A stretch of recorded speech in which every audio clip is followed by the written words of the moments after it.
Quando foi seu último uau? Hi, I'm Jackie Stewart. Aquela experiência única que marca, vira conversa de bar com os amigos e fica mais tempo na memória do que no feed. Esse é o jeito Hands de ser. Ter a ousadia de criar algo inédito para provocar novos pensamentos, mas principalmente novas emoções. Porque comunicação não é só sobre números, é sobre conexões que geram resultados e que possuem força para influenciar escolhas e comportamentos. A razão ajuda nas escolhas, mas é a emoção que deixa tudo gravado na memória. Ainda não existe feedback melhor do que o arrepio, e se não for para tirar o fôlego, a gente nem começa. Hands, Emotion Driven. Olá, olá. Uau!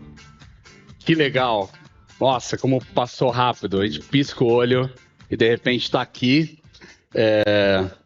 Incrível, a gente planejou isso com tanto carinho e passou muito rápido. Eu não tenho TP, então eu estou lembrando de tudo que eu tenho que falar, tá?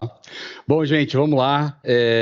Primeiro, meu nome é Marcelo Lenhar, sou CEO da Hands, idealizador do Takeoff, e agradeço, né, o tempo de todos vocês. Eu espero que ao término dessa manhã a gente saia daqui melhor do que a gente entrou. E por que o Takeoff? Como é que surge essa ideia do Takeoff? Para a gente que viaja e normalmente vai para festivais como o Cannes Lions ou o Web Summit e o próprio SXSW, fica sempre aquela sensação de não ter visto tudo o que a gente queria ou não ter compreendido exatamente o que aquele assunto tinha para mostrar para a gente, e muitas vezes também de não ver, obviamente, tudo que a gente gostaria, de ter entrado numa palestra errada e depois ter se encontrado numa outra que, puxa, você não dava a mínima para ela, né?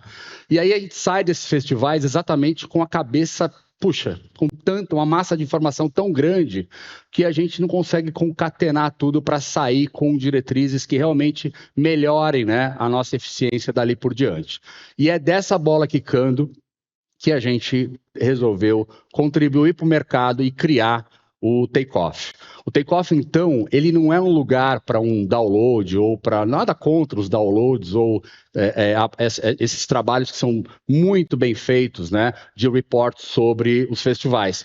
Mas o Takeoff veio para gerar desconforto, né? Por que o desconforto? Porque o nosso propósito aqui, a nossa proposta é sair daqui hoje realmente com diretrizes para sinalizar para o mercado como, a partir de amanhã, falando dos painéis, dos temas dos painéis que nós temos, né? Seja de human, seja de ecosystem, ou seja de tech, o que de fato, a partir de amanhã, a gente pode incorporar para tomar as decisões corretas, né?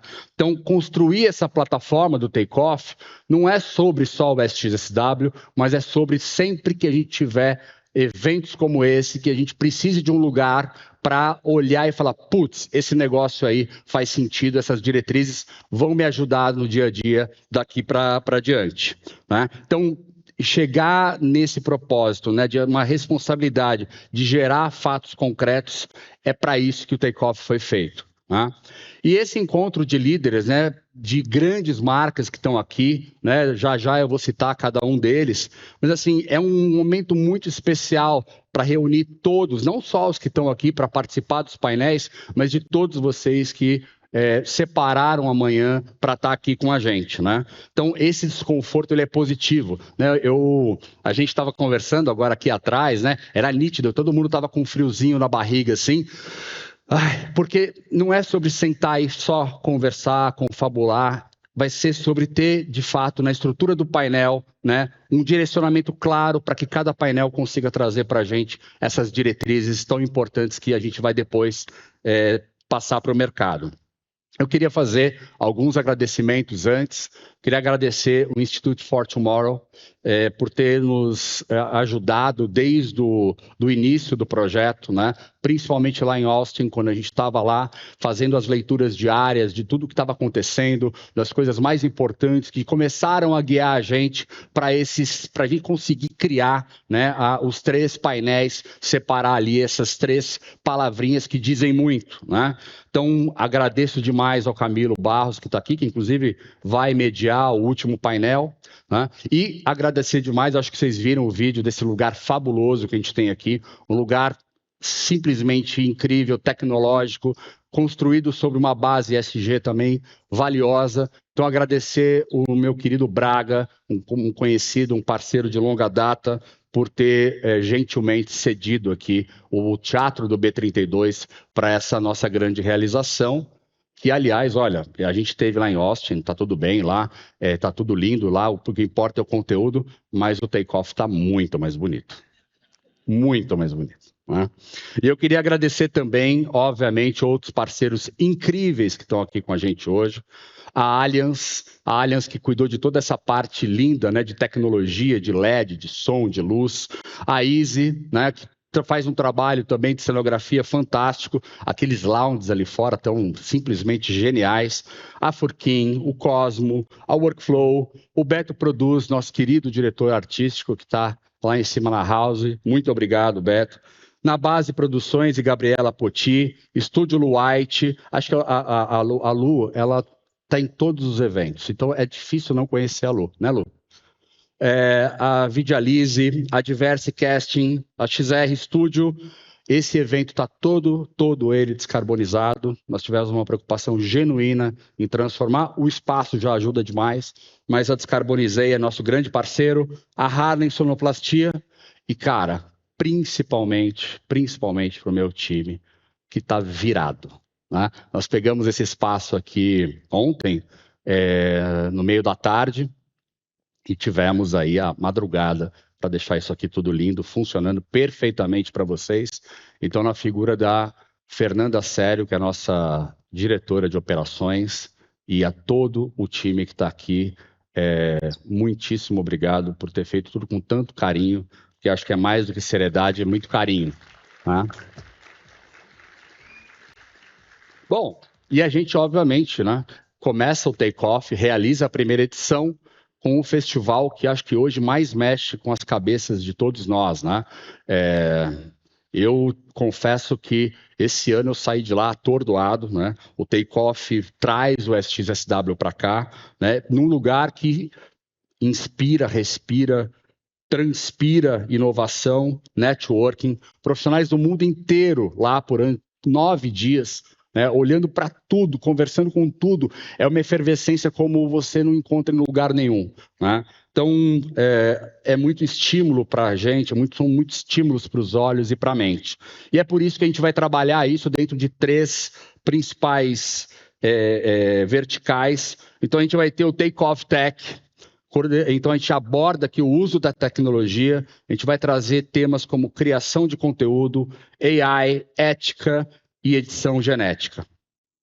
Já no Take-Off Ecosystem, que é o segundo painel, a gente vai abordar temas como sustentabilidade, eficiência energética, governança e gestão remota. E, para fechar, acho que um painel que vai falar muito sobre o papel da humanidade, né, no nosso Take-Off Humans, tratando de criatividade, eficiência, saúde mental e o papel das pessoas nesse mundo que está com uma transformação cada vez mais rápida. E a mediação desses painéis, painel 1 e 2, né, a gente vai ter aí o Luiz Gustavo Pacete, todos nós conhecemos e admiramos, e o nosso querido Camilo Barros, que eu já citei, que lidera o Institute for Tomorrow. Bom, eu quero aproveitar aí agora um outro agradecimento muito especial mesmo, né, para 13 speakers que, puxa, vão conseguir nos ajudar demais a chegar nesse lugar, né, dessas diretrizes, para comunicar isso e drivar o mercado com práticas que sejam realmente eficientes daqui para frente. E eu queria agradecer demais ao Igor Pulga. Igor, obrigado demais por você estar aqui. Ao Felipe Cerchiari, da Ambev, ao André Escaciota, que é Escaciota ou Escatiota, dependendo do lugar que você tá certo? A Virgínia Ribeiro, a Renata Ruggiero, o Marcelo Bronze, Renata Ruggiero da CCR, a Virgínia Ribeiro da Sabesp, o Marcelo Bronze da Danone, né? A Carolina Seviciuk, que eu aprendi agora lá atrás, tem esse C vem lá de trás assim, né? Da PepsiCo, a Ana Laura Sivieri, a mulher mais elegante do SXSW, que é da Braskem, a Beatriz Jordão, da minha querida Heineken, a Ana Moisés, do LinkedIn, a Anne Lopes, da Claro, e o meu querido, todo mundo fala que a gente tem que começar bem com o headliner, né? Que foi o cara que eu comecei convidando para todo mundo depois olhar e falar, esse negócio vai ser bom. Sérgio Valente. Obrigado, Sérgio. E fazer uma menção aqui a Camila Ribeiro, da TIM. Era para ela estar aqui com a gente, mas ela teve um contratempo agora na madrugada, ligou super triste e está ausente, mas também participou de tudo, era para estar aqui para contribuir com a gente também. E aí a gente convidou, né? Esses painéis, quando a gente olhou, tinham tantas mulheres, ainda bem, mas por uma coincidência, né, de assuntos, o primeiro painel tinha só uma mulher e 3 homens. Exatamente, né? A Camila acabou não podendo vir, e aí a gente chegou ali no camarim para Carol Seviciuk e falou assim, cara, você topa, você é muito boa nisso também. Vem com a gente para o primeiro painel? Ela, ai meu Deus, aí o Pacete veio, a gente conversou um pouquinho e ela super topou porque ela domina esse assunto também como ninguém. E, enfim, lembrando que poucas horas depois da gente terminar os 3 painéis, aliás, antes disso, eu, Pacete, Bruno, meu sócio e diretor de criação, CCO, diretor de criação, o que é isso? CCO da agência e mais o meu querido Camilo, a gente vai sentar ali no camarim, logo após terminar o terceiro painel, vamos analisar todas as diretrizes, né, que a gente conseguiu cunhar em cada um dos painéis e teremos aí as 10 diretrizes que serão publicadas através de um release que vai ser enviado para toda a imprensa e também no site, obviamente, do Takeoff, hands.ag/takeoff. Bom, bora passar o bastão para a mão de quem vai dominar esses 2 primeiros painéis, faz isso como ninguém, é um mestre, né? Jornalista, LinkedIn Top Voice, editor do Forbes Tech, curador de marketing, tecnologia e inovação do Rio 2C, pertence ao Hall da Fama do marketing, já foi finalista do Prêmio Comunique-se e é eleito o jornalista mais admirado de tech do Brasil. Somando a isso, foi speaker de eventos internacionais, como o Web Summit, o Collision, além de cobrir anualmente festivais com o SXSW, e a gente tem a honra de ter ele tocando esses 2 primeiros painéis, meu amigo Luiz Gustavo Pacete. Obrigado, viu? Vamos causar? Vamos causar. Ele pegou a versão longa da bio, não... mas é legal que você fez a introdução. É mentira, essa é a versão curta. É legal que você fez a introdução e falou todos os nomes, porque eu aprendi agora convivendo com carioca que paulista diminui tudo, né? Gustavo é Gus, então eu vou de K, eu vou de bem informal, mas obrigado por ter apresentado os nomes. Eu queria antes fazer só uma pesquisa rápida aqui da nossa plateia. Quem que esteve ao SXSW? Essa é uma informação importante. Tá, uns 25%. É legal ver que gente que teve e muita gente que não teve, porque esse é o papel do nosso trabalho, é colaborar com a democratização dessa informação, né? E aqui tem um aspecto interessante, eu faço muitos painéis, mas o desafio proposto aqui ele é interessante porque é quase um grupo de trabalho que a gente tem aqui. Eu sempre digo que como jornalista eu trago o lado crítico, mas eu também alimento o hype, né? O jornalismo, a mídia tem um papel também, acaba alimentando um hype, fala muito sobre muitos assuntos, mas eu acho que no caso do South By tem que ter um olhar crítico. Né? Então, hoje a gente vai trazer muito esse olhar crítico, o desconforto que você disse, porque no fim do dia a gente tem a máquina rodando aqui, né? A gente tem resultados, a gente tem metas e a gente precisa de aplicar o nosso conhecimento. Então, de novo, obrigado pelo convite, obrigado a você. Parabéns pela iniciativa e a gente começa as nossas mesas de trabalho. Estamos começando. Obrigado. Até mais. E falando sobre senso crítico, eu acho que dessa edição do South By e já antes, Esse é um conceito que eu estou trazendo muito. O senso crítico, que ele é o meio termo entre o hype e o ceticismo, né? Não é sobre você colocar toda a sua euforia, né, em uma tecnologia, uma tendência, mas também não é sobre desacreditar e questionar a ponto de se afastar daquilo. E o senso crítico, ele traz a gente ele aterriza o nosso dia a dia, né? O olhar prático, a aplicação do negócio. E mais do que isso, a gente está aqui com crachás, a gente representa empresas aqui, mas a nossa discussão, as discussões sobre tech, sobre ESG, sobre humano, ela é muito pessoal, né? As transformações que a gente tem daqui em diante vão além dessa figura, eu sou um executivo ou uma executiva, eu sou uma pessoa. Então, aqui tem um aspecto muito importante. E para começar, falando sobre tech, falando com esse olhar de senso crítico e aterrissando muito do que a gente viu em tecnologia lá, eu queria chamar esse grupo do primeiro painel. Por favor, meus queridos, venham, sentem aqui comigo. Palmas para eles. Agradecer, Cá, ter vindo para cá. E esse é um ponto importante. A gente não pode discutir nada somente sobre uma perspectiva, né? Só a perspectiva dos homens. Então, porque a Cá também traz repertório de conexão aqui entre inovação e tecnologia. Então, a gente está assumindo isso e é muito legal você estar aqui nesse painel. Escaciota, eu vou começar contigo. Eu puxei pelo lado de senso crítico, né? Porque você ali no dia a dia, o trabalho que você tem, ele é objetivo, ele é sobre resultado, ele também é sobre performance, além de ser sobre pessoas. Mas o que você traz aqui nessa primeira leitura do South By, que você diria que é algo prático? Olha, essa tecnologia ou essa tecnologia associada a esse comportamento, eu aplico de forma prática no meu dia a dia. Bem-vindo. Obrigado. Quando eu vi a ordem no palco, eu falei assim, cara, me dei bem, vou ser o último, né? Mas vamos lá. Eu acho que, assim, a primeira coisa que eu queria comentar é que, assim, quando eu olho o SXSW, foi minha segunda vez lá. O primeiro ano, eu fiquei muito atordoado, né? O Marcelo falou da cabeça cheia. Eu queria assistir todas as palestras. Eu saía de uma, já entrava na outra, perdi o começo, perdi o fim, mas queria assistir tudo. E no terceiro dia eu caí, assim, eu não conseguia mais consumir conteúdo. Para esse ano, eu saí do Ballroom D ali, né? Eu saí daquele conteúdo que está todo mundo consumindo. Você vê, se tem 3 mil brasileiros, tinham 3 mil brasileiros no Ballroom D. Assim, era um negócio absurdo.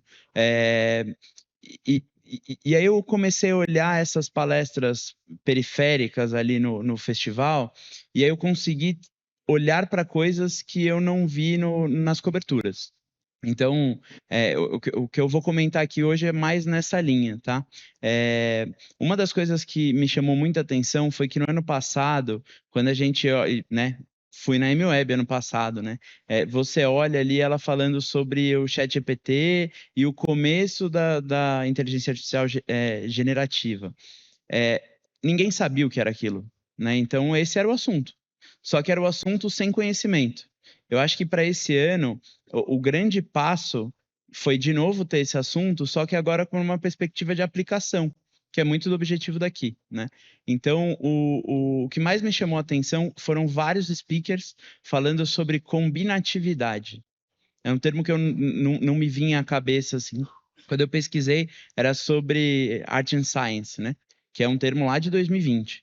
E aí eu olhei aquilo e falei assim, tá, o que os caras querem dizer, né? E aí eles começaram a falar muito sobre o Bird ali, o próprio ChatGPT e como o cruzamento dessas coisas vão fazer diferença. E aí teve uma das palestras que eu assisti que ele falava muito sobre uma perspectiva de como que a gente consegue otimizar o nosso tempo, dado que tempo é dinheiro, para que a gente consiga gastar mais tempo aprendendo para gerar conhecimento nas nossas empresas. Então, acho que, de forma geral, não tem uma tecnologia específica, tiveram várias, né? A gente está cercado de LED aqui, eu vi um LED holograma que ele projetava o seu corpo, um negócio muito maluco, assim, vi várias. Mas eu acho que, para tangenciar o que a gente precisa olhar a aplicabilidade. sim, não tem diretamente uma tecnologia, mas tem uma conexão muito importante porque é a forma da aplicação, né? E o pós dessa aplicação. Ok, se eu estou assumindo que a AI vai me trazer mais eficiência, o que eu vou fazer com o meu capital humano aqui, né? Esse lado do conhecimento que você trouxe é importante, apesar de ser um grande desafio quando a gente olha corporativamente. Felipe, e aí?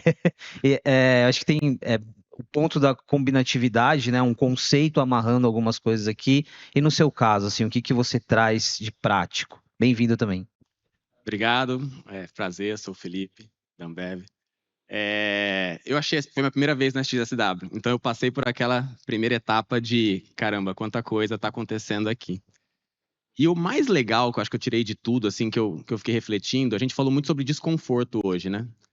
E desconforto é aquele negócio, quando você tá com frio, você quer colocar uma roupa de frio, você tá com fome, você vai lá e come, você quer acabar com o desconforto.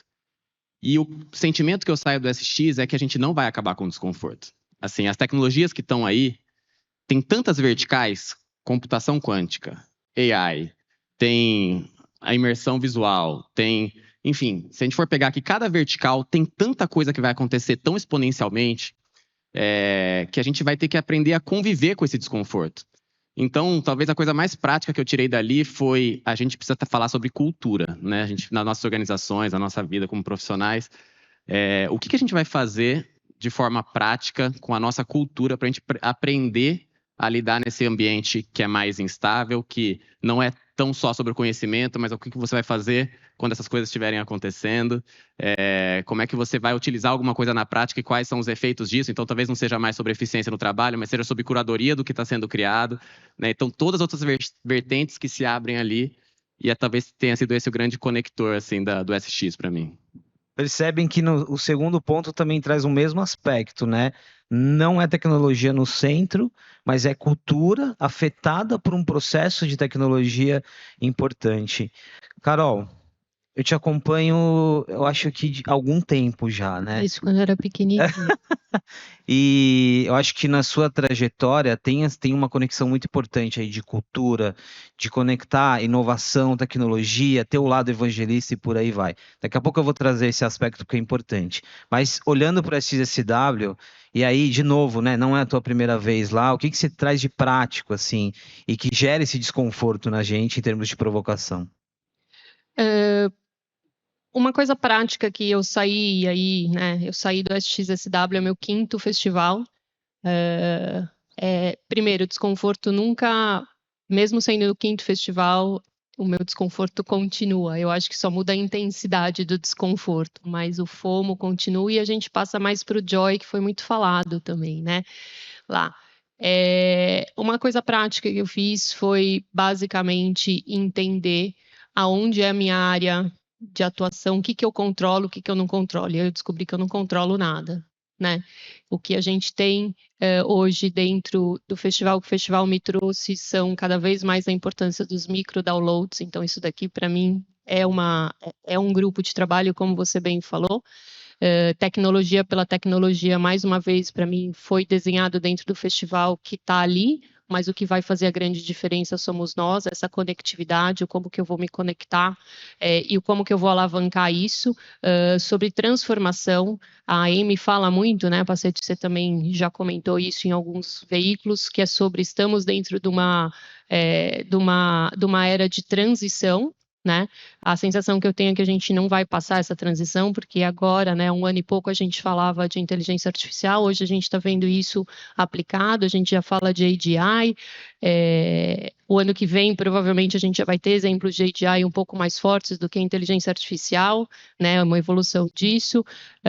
Então, o que me leva a crer que cada vez mais essa conexão entre a gente entendendo qual que é o impacto disso para os nossos, para onde estamos hoje, dentro, fora de grandes empresas, pequenas e médias, a entender cada vez mais a sua proposta de valor e o seu modelo de negócio dentro disso, né, dentro desse ecossistema. E a gente fala muito que está acontecendo com ou sem você. A gente só precisa entender qual que vai ser nosso papel dentro dessa festa. Aqui tem um questionamento sobre liderança muito importante, e liderança é transversal às nossas conversas, mas é um questionamento sobre o nosso papel, como que a gente vai fazer a gestão das equipes, né, em todo esse contexto. Igor, não vou resgatar aqui águas passadas, mas toda vez que e especificamente esse ano, quando eu vi que você estava lá e tal, você tem um olhar crítico sobre tecnologia, muito pragmático, e que ele faz muito sentido, assim, eu sempre, como eu disse, né, eu tenho um hype, tenho um lado da crítica, mas é mais ou menos assim, Pacete, legal, deepfake, né, tá, mas eu tô aqui, eu preciso converter, né, eu tenho leads aqui, enfim, ainda mais quando a gente fala, né, no seu contexto recente de ser um banco e por aí vai. E aí, né, do ponto dessa provocação de tech, e aí com esse olhar também, o que que você trouxe que gera mais desconforto ainda, mas que é um olhar prático sobre tecnologia? Vamos lá. Obrigado, Pacete. Bom dia. Bom, a primeira alegria do XSW esse ano é que ninguém falou de NFT. Então, eu falei que eu não ia resgatar. Não, mas eu resgato, porque o meu maior prazer foi ver que em mais de 1.200 painéis ninguém mencionou essa jaca. Então, pois é. Segue o jogo. Cara, eu vou ser bem prático mesmo, e aí assim, eu tô no meu 6º festival. O que eu não acho um mérito, porque tem alguma coisa errada, ao contrário, eu adoraria estar, talvez, descobrindo no primeiro, porque senão fica aparecendo assim, no primeiro, segundo, terceiro, quinto, sexto, porque me sinto meio incompetente de estar no 6º e não aproveitar ainda do jeito que eu acho digno o espaço. A minha curadoria continua sendo absolutamente infeliz, heterodoxa, e eu continuo assistindo coisas que são piores do que melhores. Então, parece que eu sou muito incompetente mesmo em gerir o meu próprio tempo lá.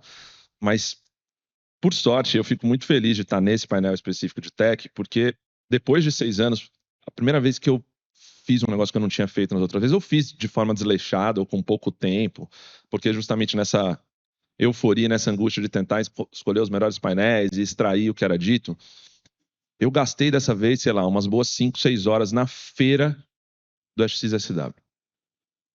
Eu não sou uma pessoa muito sociável, acho uma coisa constrangedora chegar num stand e falar com alguém, porque ainda no meu caso, provavelmente eu não vou comprar nada, então a sensação que eu tenho é que é uma puta sacanagem, estou tomando tempo de alguém que vai se empenhar e me vender alguma coisa que eu não sou comprador, mas eu fiz esse exercício, contra-intuitivo, e vou te contar uma coisa que eu não sei se é uma boa notícia ou não, mas as coisas mais legais de tech que eu vi estavam lá e não estavam em nada que eu assisti.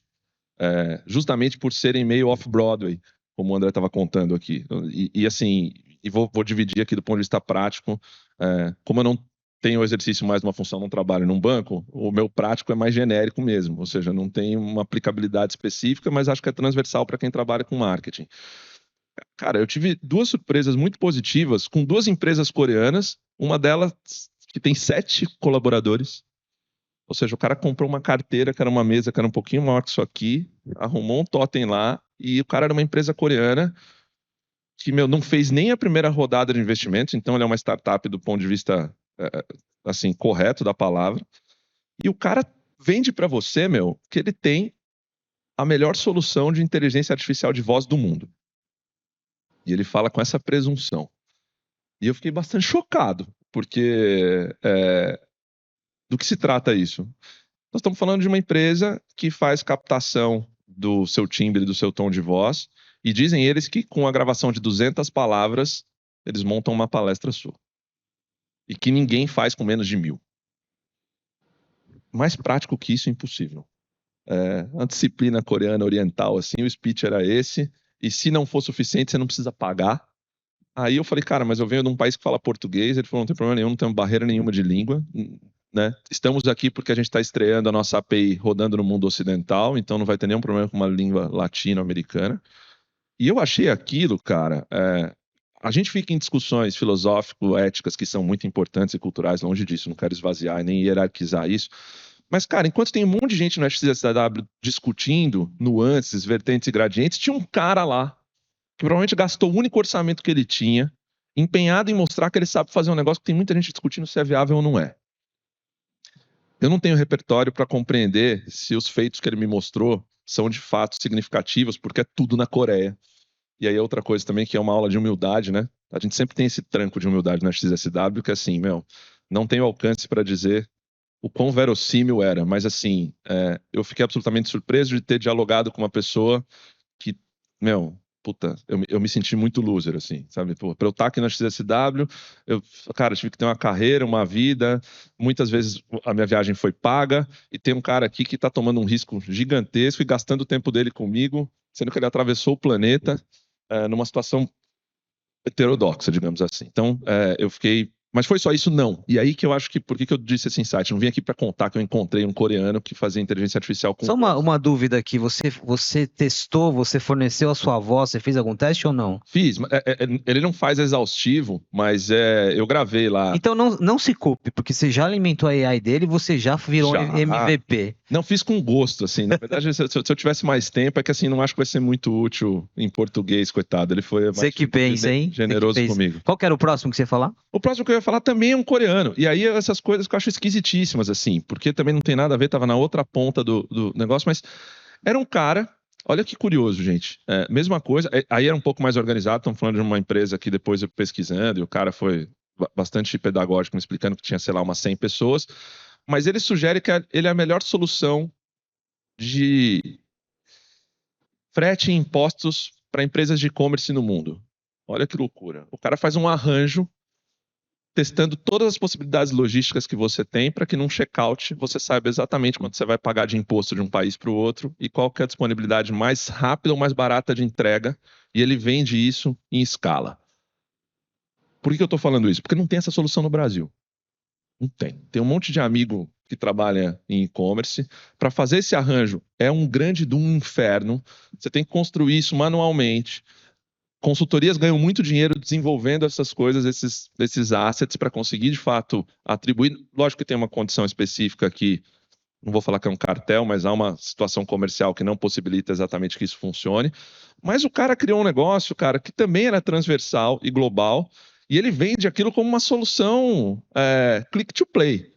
E aí a gente fez simulações com o Brasil, com o meu endereço, e foi absolutamente incrível, cara. O cara sabia, e diz ele que ele tem mais assertividade em relação a todas as alíquotas de pagamento de imposto de importação que qualquer e-commerce brasileiro sem nunca tendo operado aqui. Eu achei muito foda, achei incrível, achei, assim, não tenho repertório sobre preço, mas achei maravilhoso. Resumindo, os dois coreanos. Cara, o SXSW é uma discussão etérea, complexa, e aí eu tomei um tapa na cara de dois empreendedores coreanos que estavam lá vendendo coisas prontas, resolutivas, com preço e que se dispunham a ganhar mercado do outro lado do planeta, falando de igual para igual com um cara que era brasileiro. A lição que ficou para mim de tech é, cara, tem espaço para fazer. A gente fica, às vezes, num ambiente, tipo, putz, as big techs, a gente depende da API do fulano, da stack, da Adobe, da não sei o quê. É como se a gente tivesse engessado em volta de um ecossistema que está inteiro estabelecido e você, no máximo, pode ser um bom manipulador de todos esses assets pré-estabelecidos. E aí você toma um tapa na cara de dois caras que estão lá, cara, e descobrem que, assim, é o cacete, essa porra não está preenchida. Eu consigo fazer um negócio melhor que a Amazon. Eu consigo fazer um negócio melhor do que o ChatGPT de criação de voz artificial. E assim, com uma coragem, num ambiente hostil, ou seja, eu talvez não fosse a melhor pessoa para dialogar, mas é muito na contramão da sensação que a gente tem de ser pequeno, dessa finitude da nossa incapacidade de construir inovação, vindo de um lugar improvável. Eu nunca imaginava sentar na frente de dois coreanos no XSW, descobrindo coisas aleatórias que não tem a ver com a minha rotina hoje. Mas eu acho que é um contraponto sobre, assim, ainda dá para empreender, ainda dá para fazer, e provavelmente a gente ainda vai encontrar na XSW pessoas escondidas que em algum momento vão ser muito relevantes e vão fazer empresas bilionárias. Foi essa que é o que está no DNA do SXSW. Aqui tem um aspecto, na feira, a feira é um lugar, tá claro que você precisa minerar ali muita coisa, mas a feira hoje, a maior delegação desse ano foi a delegação da Coreia, e isso é interessante não só pelos exemplos que você deu, não foi a China, foi a Coreia, isso é importante, porque a Coreia ela não é só um fomentador de tecnologia, ela é um fomentador de cultura hoje também, quando a gente fala de K-pop e outros elementos. Então esse aspecto muito interessante. Agora, uma diretriz aqui, eu acho que fica uma provocação, que é esse olhar de você traz um insight desse, um desconforto que foi causado ali, para discutir aqui com os nossos ecossistemas, né? O Brasil não está para trás em termos de hubs de inovação, ecossistema de startup, muito MVP, muito investimento, mas esse é o questionamento, né? Será que estamos fazendo algo parecido com isso aqui? Se não estamos fazendo, né? Como que a gente conversa com esses ecossistemas? Acho que todos os exemplos aqui, vocês conversam muito com ecossistemas, né? Então, é muito interessante isso. Acho que tem uma provocação aqui, uma diretriz importante. André, eu vou agora fazer uma camada sobre inteligência artificial, né? Acho que nessa primeira rodada está muito claro que não é só sobre tecnologia, tem outros elementos que conectam tudo aqui, mas agora vamos falar sobre inteligência artificial em todos os lugares, né? AI apareceu aqui praticamente em todas as conversas, não teria como não ser diferente. Mas agora olhando para o dia a dia prático, inteligência artificial, assim, o que você enxerga? Esse meio termo, né, entre você olhar a AI de uma forma distante, você olhar a AI que já está no teu negócio há muito tempo e a AI que vai mudar totalmente o teu negócio. Cara, eu sempre tento fazer um paralelo com o passado nas coisas. Eu lembro quando eu entrei no mercado, o digital estava começando a surfar a onda, né? Era o tema que todo mundo queria saber, consumir, um monte de palestra, um monte de conteúdo relacionado a isso, e era mato alto, assim. Ninguém sabia o que era tag, a API nem existia, e você via um monte de gente entrando no mercado, eu era um deles, e eu olhava e falava assim, cara, eu quero mexer com isso aí, porque ninguém entende nada. E aí comecei a trabalhar com aquilo, né? Quando eu olho para hoje, eu olho e penso num jovem que está na faculdade, ainda nem sabe o direito que vai fazer, mas ele está ali para entrar no mercado de trabalho. Aí ele olha e fala assim, bom, todo mundo que está aí está falando que vai perder os seus empregos, porque a inteligência artificial vai dominar o trabalho. Eu nem sei o que eu quero fazer ainda. Aonde é que eu deveria me aplicar, né? E aí uma coisa que eu tenho falado muito com o time. Cara, vocês assinaram as ferramentas? Porque usar o ChatGPT gratuito e fazer uma pergunta aleatória sobre nada não vai levar nenhuma evolução. Agora, se você baixa, você tenta usar e aplicar no seu dia a dia, você começa a aprender, de novo, eu volto para o passado e eu lembro quando eu aprendi a programar click tag no Flash. Tipo, aí eu olhava para aquilo e falava assim, para que eu quero saber isso se eu vou ser mídia? Eu queria ser mídia. Ontem falei pro Igor, né? Falei, ele era uma das minhas inspirações na época ali. E aí eu olhei e falei assim, cara, eu preciso saber. Porque esse cara sabe e possivelmente quem chegar amanhã no mercado vai saber também. Enfim, tô dando uma volta aqui para dizer que ninguém entende tudo de inteligência artificial. Nem o chat, nem a equipe ali que cuida do ChatGPT dentro da Microsoft. Eles têm dúvida, eles aprendem todos os dias. Então, assim, eu acho que a inteligência artificial, para a gente evoluir dentro das nossas empresas, ela tem que partir para a prática. E prática está sobre errar. Então, você vai usar muito menos do que a capacidade do que aquilo entrega. Talvez você não tenha o resultado da sua expectativa em relação àquilo. Mas, assim, se, por exemplo, você perde tempo hoje para programar uma click tag numa peça, sendo que você tem um ChatGPT que faz isso para você em 10 segundos, você não está usando. E aí, se você não está usando, alguém vai te passar. Alguém vai abrir uma agência de inteligência artificial, que em vez de chamar IT, vai chamar AI, e aí vai conseguir dominar ali aquela frente. De repente vai estar todo mundo falando, os caras são bons nisso, né? Então, eu acho que para o nosso time tem que ser isso. Usem, errem, aprendam, entendam que vocês não vão conseguir usar a capacidade toda, principalmente quando eu falo de comunicação. Aqui tem uma diretriz de teste, ou seja, vamos parar de falar um pouco e testar de fato, né? Do mais básico ao mais avançado. E aqui não é um papo, acho que aqui não é um papo geek, né? Não é isso, é sobre entender as aplicações. E aí, cá, aqui é uma conexão que eu faço com cultura. Porque na sua trajetória recente, muito do que você fez foi isso, conectar ecossistemas, conectar uma mentalidade de inovação, de tomada de risco com uma cultura. Né? E aí tem muita tecnologia no meio. No caso de inteligência artificial, que é o assunto do momento, como que isso resvala? Assim, como que hoje você, como executiva, está discutindo AI? É como eu preparo a minha equipe? Já é sobre as ferramentas que eu utilizo? É sobre o que vai ser de tudo isso? Em qual perspectiva que está? Bom, não é nem só na minha equipe, é dentro da minha casa também, né? Porque eu tenho um filho de 8 anos e meio e há 1 ano e pouco atrás, 1 ano e pouco, falava assim, não, agora as crianças precisam aprender a ser devs. Agora bota todo mundo na aula para ser desenvolvedor. Agora a criança não precisa ser, né? Porque a gente tem ferramentas que vão fazer. Então, também faço essa reflexão dentro da minha casa com meu filho de 8 anos e meio, né? Bom, acho que, como o André falou, para mim é fundamental testar.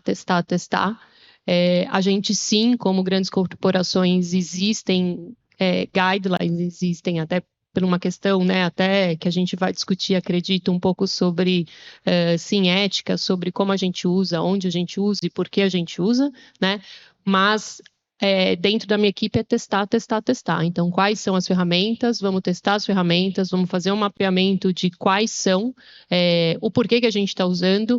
E, para mim, tem um ponto que é aquém das ferramentas, que é o nosso senso crítico. E se falou muito ano passado sobre isso também no South by Southwest, né? Com uma pergunta que estava dentro de um keynote do ChatGPT. Se você tivesse um filho dentro do mundo que estamos vivendo, dentro desse mundo de transição, qual é a recomendação para um pai para criar um filho dentro desse mundo? Ele falou assim, saber fazer pergunta, né? E aí a gente vem com senso crítico, né? Vamos fazer pergunta, vamos amplificar isso, né? Vamos discutir, vamos conectar. E aí vem, para mim, o ponto da cultura. Quando a gente está trabalhando em um ambiente onde você troca, onde você colabora, onde toda a ideia, né, é construtiva e bem-vinda, eu acho que isso só acelera a utilização de qualquer ferramenta, porque no fundo é uma ferramenta, né? Mas dentro da minha equipe, dentro da minha casa, a gente testa. Então, testamos. A gente também tem grupos de estudo sobre isso lá dentro. Tem casos específicos onde a gente já vai mapear e já está mapeando, e parceiros, porque a gente não faz nada disso sozinho.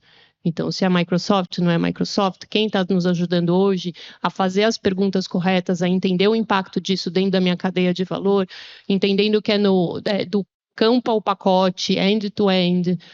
Então, sim, é uma reflexão contínua. A gente tem semanalmente um grupo que fica pensando sobre isso.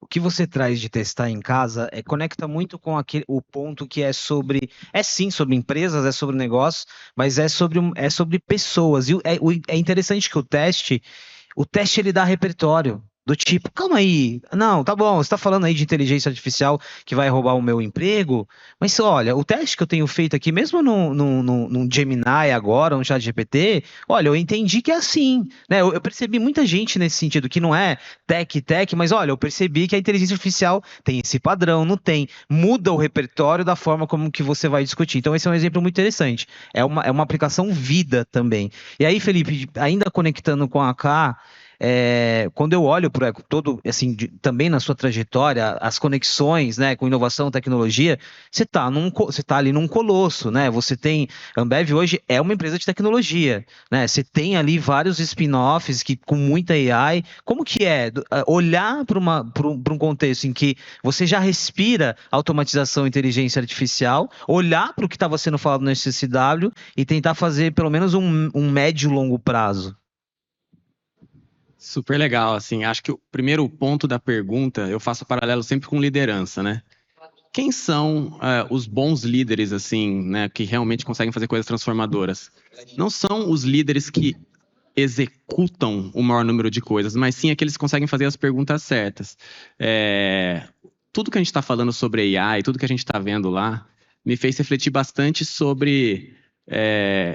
a verdade é que a gente vai viver uma era agora que a gente vai formar, inclusive, líderes muito melhores. Nossos filhos, eles vão ser criados pensando em como fazer boas perguntas, porque a fricção no meio do caminho, ela vai cada vez mais diminuir. Então, imagina a possibilidade que vai acontecer, né? Que a gente vai ter daqui a 20 anos, a próxima geração, o que vai acontecer. E aí, quando eu olho para a Ambev, por exemplo, assim, a gente já vive bastante isso. Eu estava até perguntando para meus colegas ali, enquanto a gente estava se preparando para entrar, e aí, como é que tá agora? Todo mundo falou assim, nossa, tá super apertado, eu tô fazendo bastante coisa, agora tá um pouco complicado. E eu refleti um pouco sobre isso. Quando eu olho para trás, sempre a gente tem essa sensação, né? Agora tá rolando o carnaval na Ambev, então tem um monte de coisa acontecendo. Daqui a pouco vai melhorar. Não é verdade, daqui a pouco vai entrar uma outra coisa.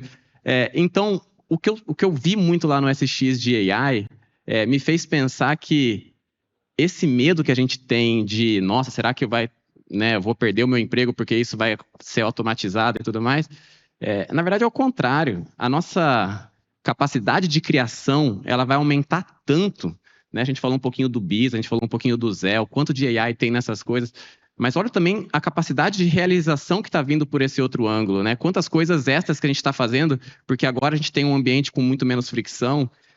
A verdade é que essa exponencialização vai acontecer também pelo olhar da realização. Então, esse medo, né, da incerteza que a gente tem agora, ele vai se diminuindo porque sempre vai ter muita coisa para fazer. E com as perguntas corretas, com um ambiente com menos fricção, a verdade é que isso vai trazer uma realização exponencial para o futuro também, né? Igor, sobre AI, eu acho que são os dois aspectos. A primeira, a aplicação, né, do tipo de você já ter a percepção do que muito do que eu já fiz aqui em termos operacionais tem muita inteligência artificial, mas aí eu acho que isso reflete também muito um momento em que você consegue olhar um pouco mais de fora, do tipo, olhar para outras, né, sem aquela pressão necessariamente pela eficiência, pelo resultado, mas e aí, como que fica a AI nesse contexto em que, ok, não é algo novo, mas o que vem a seguir? Bom, vamos lá. Eu me identifico muito com o que o André falou, porque em banco a gente é muito pragmático, cara. Então, assim, todas as aplicações práticas que eu vivi nos últimos anos, elas são a evolução de um processo de automação. Então, elas acabam aterrissando em eficiência, em ser ou mais barato ou ser mais rápido. Ou seja, né, convenhamos que em empresas de engenheiros, nunca foi se olhado sobre o olhar da criatividade, sobre o viés de fazer melhor e de fazer diferente, e sim de conseguir fazer ou mais rápido, ou mais barato, ou os dois. O que é horroroso, porque assim, diminui a escala e o potencial do que o AI poderia fazer, mas a gente é refém de um problema cultural. Não posso falar pelo Itaú, mas eu venho no Santander e tenho a sensação que isso é um pouco do setor, né? Então, posso ficar aqui falando de exemplos, mas eles são... Não que eles sejam fúteis, mas eles todos são ancorados num modelo quase que industrial de melhoria e de utilização desses recursos. O que eu acho que vem a seguir, e aí eu gosto muito da tua avaliação de criatividade, porque eu acho que tem uma segunda derivada, que essa história, a gente vai conseguir fazer coisas melhores, mas mais do que isso, eu acho que o que me fascina agora, dado que eu estou sem um olhar corporativo, é o raciocínio de democratização da capacidade de realização. A gente que trabalhava em grandes anunciantes, às vezes, as pessoas são capazes de conceber ideias que param em pé e que são minimamente estruturadas. Mas, cara, você precisa de dinheiro para ter uma Madonna.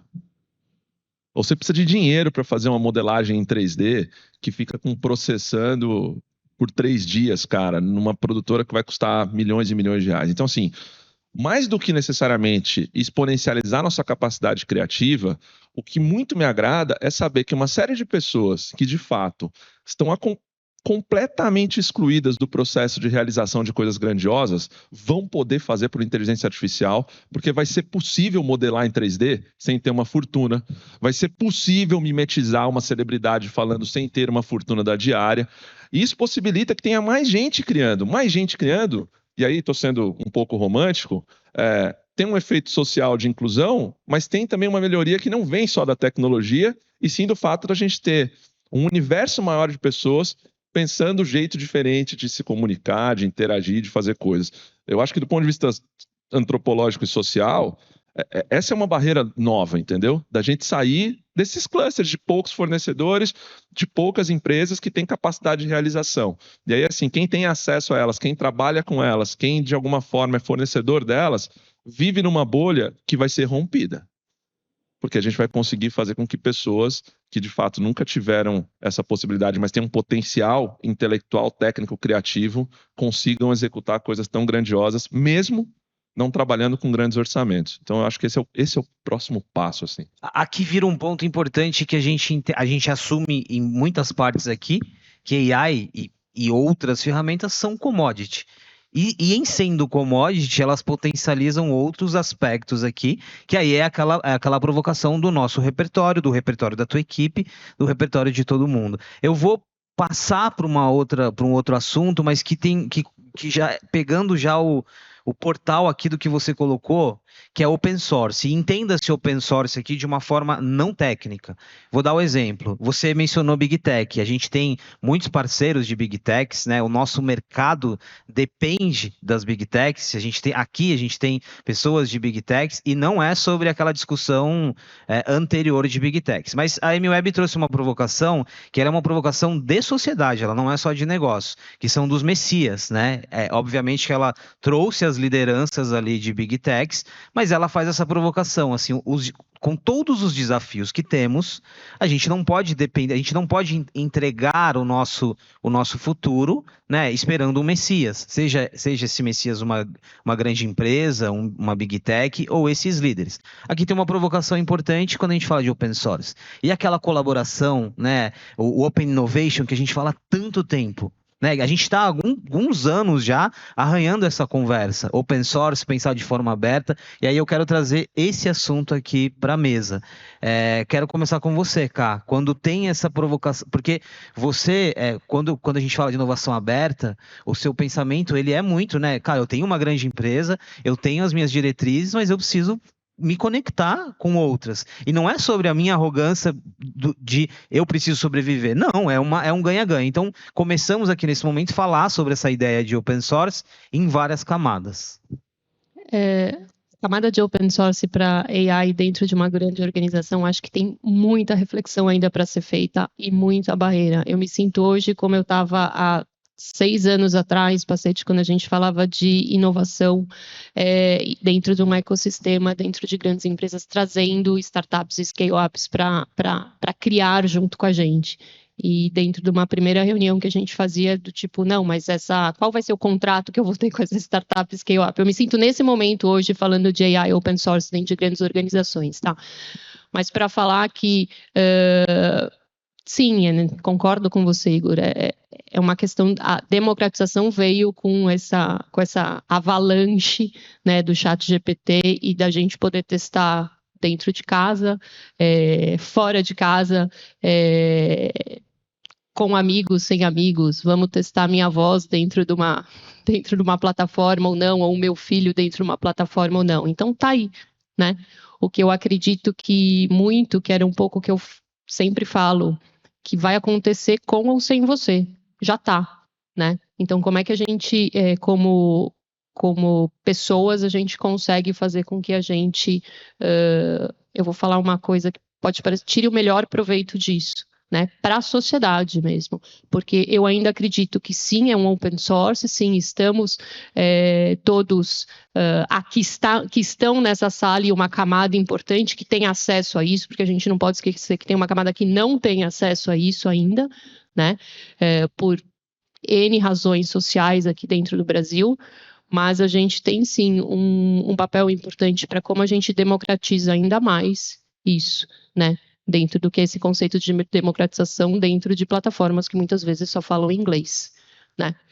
Então, é uma questão para a gente também fazer uma reflexão aqui.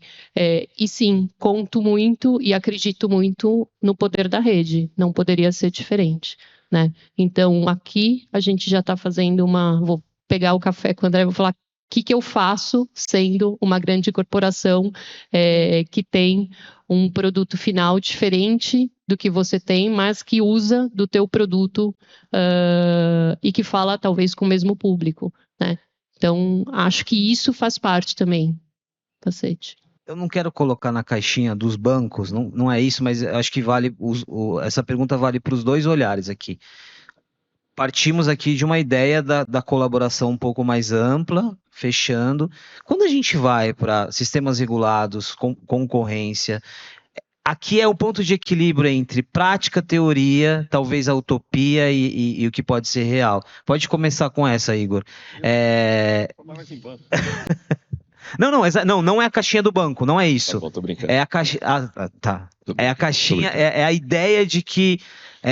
Ok, o open source está claro para a gente que sim, é o colaborativo em várias camadas, mas aí a gente vem para a realidade. E na realidade, como que é? Cara, é bem complicado. Eu agora posso falar assim, no compliance. Achei de uma elegância sua, né? É delicado, é complexo, sofremos. É uma merda mesmo. eu acho que assim, nem foi sua pergunta, mas eu vou ser visceral. Eu acho que talvez o maior problema hoje seja a incompreensão, e num banco, a coisa mais curiosa que eu tenho para contar de ter trabalhado no mercado financeiro é de falar uma coisa que surpreende boa parte das pessoas, porque todo mundo acha que um banco é gerido pelo tesoureiro. O banco é gerido pelo vice-presidente jurídico. Todo banco. E me sinto à vontade de falar agora, até porque ele não vai se ofender, tivemos essa conversa várias vezes, e talvez a área mais atrasada no processo da nossa discussão aqui seja o jurídico. Então, qualquer discussão que a gente fale do ponto de vista de regulação, de possibilidade de entrada, vai continuar sendo um entrave enquanto a gente não tiver os corpos jurídicos dessas multinacionais no FXSW, ou no Web Summit, ou em qualquer evento que tente discutir open source e um modelo que não seja amarrado em legislações estabelecidas em países atrasados, ainda mais como o nosso, né? Eu acho incrível a criatividade jurídica que a gente tem para conseguir trabalhar no borderline da lei para fazer operações que não necessariamente sejam muito seguras ou muito corretas eticamente, e a gente não tem esse grau de desprendimento e desdobramento nas estruturas jurídicas das grandes corporações, pensando em reserva de mercado, em colaboração, em revenue share, em investimento em scale-up. Ou seja, é uma maluquice. Assim, não adianta a gente trocar o motorista se a gente tem um motor completamente errado. E eu acho que a gente esvazia demais o protagonismo e o grau de relevância que as áreas jurídicas têm dentro das empresas. Talvez eu esteja muito enviesado, porque em banco é muito forte a caneta do jurídico. Muito além do senso comum do que se percebe, dado que é uma situação muito sensível. Mas eu acho, Pacete, que qualquer outra locubração que eu fale, eu acho que assim, se a gente for pensar do ponto de vista estrutural, é isso. Ou seja, a grande barreira que ainda é um entrave para as corporações conseguirem ser mais inteligentes, mais aptas, mais ágeis e mais colaborativas, a chave da cadeia está na mão do jurídico. E eu não acho que os jurídicos estão se preparando para ter essa conversa. Assim, eles estão num grau de superficialidade e de inércia que é completamente incompatível ao problema que nós aqui que trabalhamos em marketing, de quem trabalha em TI, de quem trabalha em cultura, de quem trabalha em RH, ou seja, não estou falando também que a gente é a ponta do iceberg que puxa tudo, mas eu tenho uma sensação que talvez o lugar mais atrasado hoje de compreender e seja o grande responsável pela obsolescência e pela não velocidade das coisas não seja uma coincidência, seja o mais atrasado, seja o mais obsoleto, seja o menos preocupado com esses temas, né? Porque vive um modus operandi horrível, passivo, que depende de legislação e regulação, portanto se esconde atrás disso. O que é um absurdo, porque não faz isso quando visa o lucro. Quando visa o lucro, consegue totalmente não esperar o processo regulatório para achar alternativas, porque na premissa do que não está escrito não é proibido. Mas essa lógica não existe em qualquer ecossistema de inovação em corporações grandes. Talvez eu esteja sendo muito radical, mas no mercado financeiro é assim, e aí acho que o André pode falar melhor para não parecer que eu sou um louco. Ô Cassiano, não precisa falar do jurídico, viu? Eu vou só um ponto. Esse aqui é um exemplo de desconforto interessante. E aí é um desconforto para nós aqui, porque de fato nós vivemos em bolhas. É muito legal conversarmos aqui. A gente tem uma mescla, né, de agência, de publicidade, marketing, inovação, negócio, mas o jurídico está nas conversas. E a gente está ouvindo o jurídico em conversas como essas.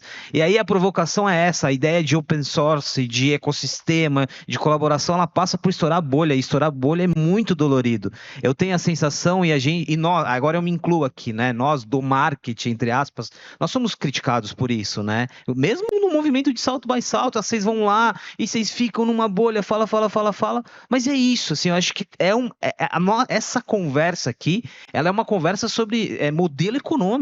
Quando você falou de empresas inteligentes, é uma conversa sobre economia, não é uma conversa sobre marketing e publicidade. E essa sensação aqui que a gente está tendo agora é essa, assim, precisa ter esse desconforto, porque a gente sai daqui hoje, 2 horas você vai ter uma reunião com o jurídico, vai ter uma reunião com o compliance, com o financeiro, e tudo que a gente falou aqui ficou só na teoria, em outras palavras. Tudo que a MWeb trouxe ficou na teoria. Então aqui é um ponto de desconforto importante.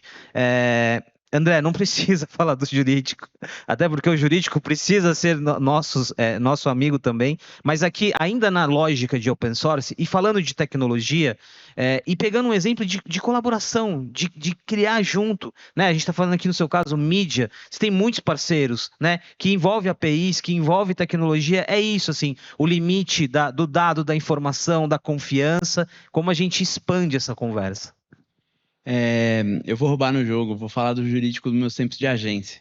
Mas eu lembro em 2016, 2017, que o jurídico da agência me chamou e falou assim: você que é o carinha do digital, né? Eu falei: sou. O que é LGPD? Aí eu olhei e falei assim: eu achei que você ia me contar, né? Não, é que uma série de regras e tudo mais, e não sei o que e tal, né? Aí tinha um texto que falava sobre User ID. E eu lembro que eu perguntei: mas você sabe o que é User ID? Não. Então como você está escrevendo? Você tem que pesquisar isso, né? Você tem que ter... E aí eu vou voltar para o que eu falei lá no começo da combinatividade. Se você não junta o melhor do jurídico ali para a gente conseguir ir nessa linha aí de cuidado para conseguir fazer diferente, mas você não junta o conhecimento específico de quem fala sobre aquele assunto com propriedade, a chance do jurídico errar e aí virar um problema é 100%. E aí, indo na sua pergunta, tem duas coisas que a gente tem falado muito dentro do banco e entre os times, né? Uma que é sobre a tecnologia sem propósito é ego. Então você vira lá e você fala assim: não, eu tenho o melhor stack da Adobe, o melhor stack da Salesforce, eu tenho ChatGPT em todos os computadores e tal. Tá, e o que você fez com isso? Nada, então não serve para nada, né? Respeito que você tem aí, que você paga caro, mas não serve para absolutamente nada. Então o uso. E aí, dentro dessa linha do uso, tem um exercício de humildade de pensar que a gente não é a posição, nós estamos na posição. Então, eu acho que, por exemplo, no meu caso, quando eu olho a aplicação de inteligência artificial para a gente melhorar, seja o processo criativo, seja uma otimização de campanha na mídia, seja um processo que a gente tenha de algo que a gente vai lançar, eu estou nessa posição. Pode ser que amanhã eu saia entre outra pessoa e ela tenha uma cabeça diferente e a aplicação da inteligência artificial vai ser diferente. Então, o que eu acho que as empresas têm que buscar é um consenso, é um propósito entre elas para que todo mundo vá na mesma direção. Porque senão eu vou para um lado, eu crio uma oportunidade, um par vai para outro lado e cria outra. E aí, quem está certo? Puta, são caminhos diferentes para chegar no mesmo objetivo. Então, eu acho que o desafio da inteligência artificial para nós, hoje, é como a gente cria um senso comum dentro da empresa. E o marketing, eu acho que cada vez mais tem um papel de resultado no negócio. Eu tenho falado muito sobre o impacto na economia que a publicidade, o marketing gera. Se você não comunica, você não vende. Comunicação é muito abrangente, foge do filme, foge do formato. Mas quando você manda um e-mail marketing, você está convertendo. O seu e-mail marketing, você está usando a inteligência artificial para aquilo, para minimamente entender seu público, a mensagem que você está passando, que você quer gerar.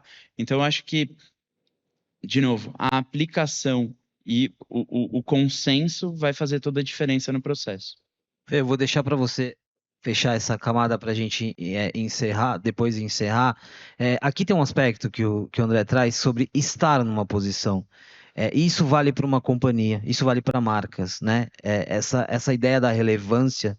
Eu estou nesse momento no ranking XY, eu tenho um legado, mas o que me trouxe até aqui não me leva adiante. Acho que aqui tem uma conversa importante. Mas vocês, por muito tempo, acabam sendo sinônimo de inovação aberta, de colaboração. E, de novo, assim, o que é poesia, o que é romantismo e o que é prática nesse assunto, nessa conversa aqui? Legal.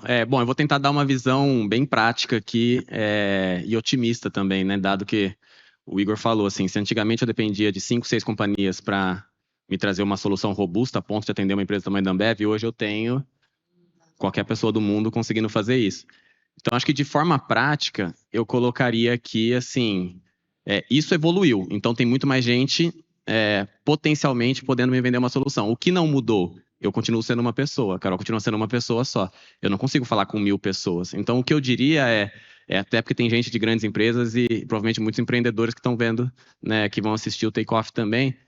O que de prático, o que é a solução logística que você consegue me vender que resolve uma dor atual minha, né? Eu tentaria, como um player de Open Innovation aqui, tentando falar com as grandes empresas, o que de muito prático você consegue me dar de solução e não qual é o mundo de possibilidades que você conseguiria, porque isso, né, todo mundo agora consegue isso, então vira uma conversa que as pessoas não conseguem nem fisicamente abrir e se abrir para estar né, conseguir estar disponível para todo esse ecossistema de Open Innovation. Então, eu iria em problemas muito práticos. E a outra coisa que eu diria de forma otimista se você pegar o YouTube, por exemplo, o YouTube é uma plataforma maravilhosa, uma Big Tech e tal, ela não é nada se não tiver o conteúdo, né? Quando você vai para as tecnologias que estão sendo lançadas, uma das coisas mais legais que eu fiz no SX, inclusive, foi testar o óculos da Apple, que foi uma coisa, né, fora, inclusive, do circuito. E foi muito interessante, porque, assim, em algum momento eu coloquei aquele óculos e eu fui meio que para falar assim, não, tá bom, entendi o que eu vou fazer aqui do ponto de vista de tecnologia. Mas ao testar, eu vi que não era sobre tecnologia, assim, ao colocar aquele negócio na cabeça, um momento de uma festinha de criança acontecendo em 3D, que eu via, a pessoa estava aqui, a mãe estava ali, o bolo eu quase relava no bolo, assim, era impressionante. Então eu fiquei pensando, o que vai ser criado em Open Innovation para isso aqui ser um conteúdo que eu quero consumir? Não é sobre eu poder colocar a receita do que eu vou cozinhar ali. Isso é legal, beleza, vai ser uma usabilidade, mas é sobre o conteúdo que vai ser gerado ali, né? Então, olha o tanto de possibilidades que vão ser criadas e monetizadas ao longo desse processo, que não é só a Apple que vai ganhar nisso, né? Você vai abrir uma possibilidade para todo mundo. É um novo YouTube que vai nascer ali, né? Cara, foi um ótimo gancho para terminar, o nosso tempo acabou, mas fechando, e aí conecta muito com aquela ideia do senso crítico, do hype, quando você menciona o Apple Vision Pro, porque logo no início ali do Apple Vision Pro, é claro que tem todo um efeito, né? Não é